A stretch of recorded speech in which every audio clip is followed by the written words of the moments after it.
The Mukachevo Palanok Castle.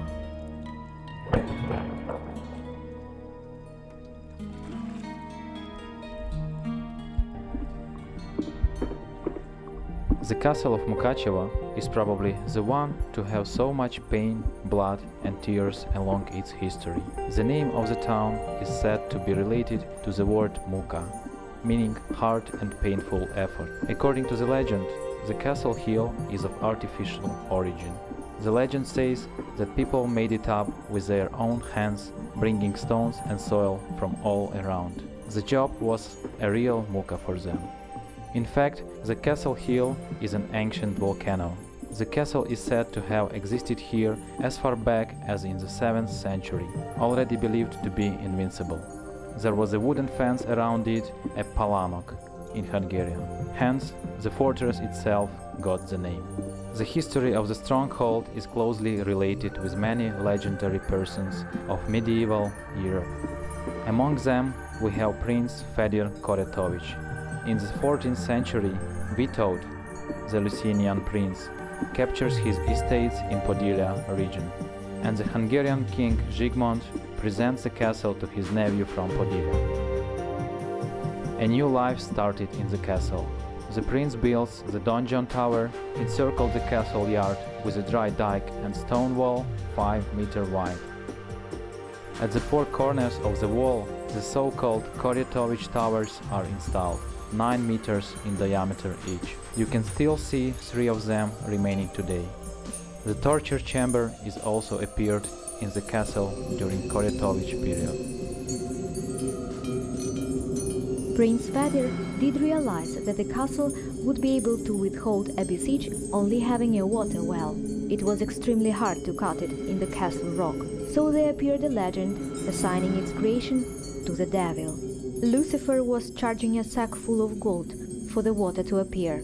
The prince agreed, though did not have the money. Once the water well was completed, the devil was paid a sack of gold as promised, though a very small one, only to have 3 golden coins inside.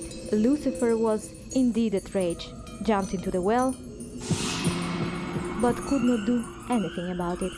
They say you can still hear his howling from down below. Once reconstructed by Koretovich, the Mukachevo castle becomes a military fortress strategically important at the southeastern borderlines of the Hungarian kingdom. It becomes a tasty morsel in the 15th, 16th centuries, constantly fought over by the feudal lords. Once the Hungarian king perished in the Mokacs battle with Turks, the kingdom is split into 3 parts. The country is a fighting arena for the princes of Transylvania and the Austrian emperors, the Habsburgers, who would like to rule the country. The Transylvanian princes choose the castle as their residence and owned it since 1635 until 1711.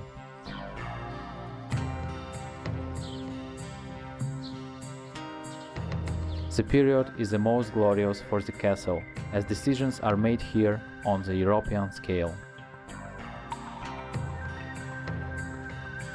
Thus, the walls saw Transylvanian announcing their support to France and Sweden in the 30-year war, discussing actions to be taken against Poland together with Bogdan Khmelnytsky's army.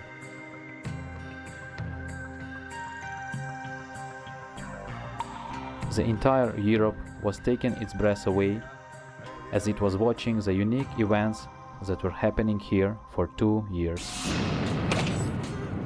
The year of 1686.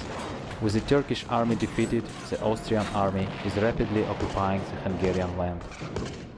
The anti-Habsburger war is in the heat of it. The castle is the only Transylvanian center not yet captured. The castle defense is guided by a woman. She has no other choice left. Her husband is at war. Her name is Ilona Zrini. She did not give in, not for a single minute. The daughter of Croatian prince, she is always together with the garrison soldiers to withhold the enemy. When she was offered to surrender, she ordered to put up red flames to show they will keep on fighting till the very end. Ilona was a perfect example of strong will and devotedness. She and her son often were seen at the battlements, encouraging the defenders. Her daughter and she used to foster the wounded as well. The castle defense was a real sensation in Europe. The Turkish Sultan Mehmed IV awarded her with a special at-name charge. This was the only case for a woman to get that reward. However, in 1688, Ilona got a false letter from her husband Imre Tököl. It says she has to sign the capitulation treaty. She realized no help can be expected. Food and gunpowder have been exhausted. On January 15th, Ilona signed the treaty. Now the Austrians can own it. Ilona is put to a Vienna monastery. In 4 years, she managed to join her husband in Turkey.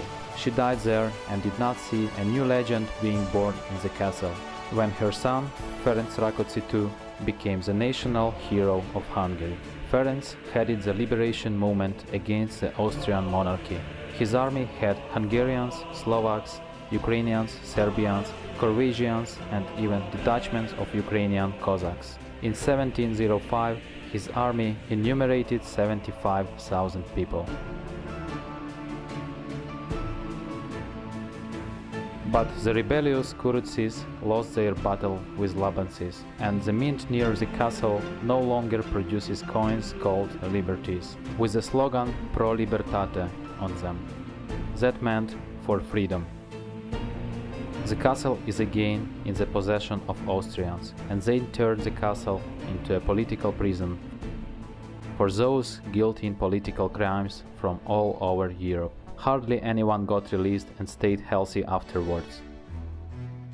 During a century, over 100,000 people had been imprisoned here, 2,000 of whom died. Nevertheless, in the memory of common European, the castle of Mukachevo remains an invincible fortress.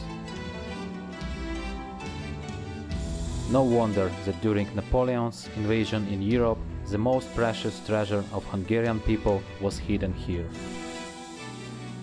It is the crown of Hungary.